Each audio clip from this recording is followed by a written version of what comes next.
Well, as Helene was moving through, 911 centers across our area were getting hundreds of calls for help. And that includes in Spartanburg County, where employees from other departments had to jump into action to get help to those who needed it the most. Scotty Hunter caught up with two workers in the Parks Department who turned into temporary dispatchers. It really was all hands on deck. Every second mattered after Helene barreled through the upstate, and as hundreds of calls for help flooded in, there were only so many people to answer them. There were so many calls coming in that even with 20 people sitting at a table answering those calls, we were still getting voicemails.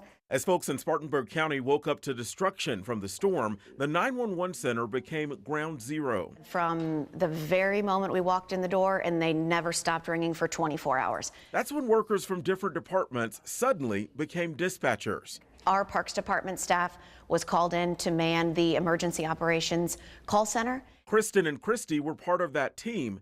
I think we took in a couple thousand phone calls just in that first week and a half. Stepping in to support 911 dispatchers, helping find solutions for those who needed help and hope. I would be lying if I said it wasn't emotionally exhausting. I don't think we, again, were prepared for the phone calls that we would be getting. Calls came in around the clock, and as the days ticked by, things got more desperate. They would call and they would say things like, my diabetes medication needs to be refrigerated and I no longer have power and I'm out of ice and I've tried to put it in a bowl with ice, but I just don't know what to do. One caller was even running out of oxygen and worried her time was also running out. She called us completely out of breath and said that she had taken her all day to crawl up her stairs to get to the phone, and she couldn't get back down. She knew, she had a few hours left on her oxygen tank, so we quickly had a fire department en route to deliver her a new one. But amid the chaos came a sense of thankfulness. It was definitely rewarding to be a part of a department, to a county, and just a community as whole that really put aside titles, positions, egos, all of those things to come together to care.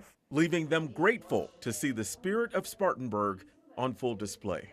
It didn't matter what your day job was, if you will. If you were called in to do something, you did it without question, and you did it because you care about your community.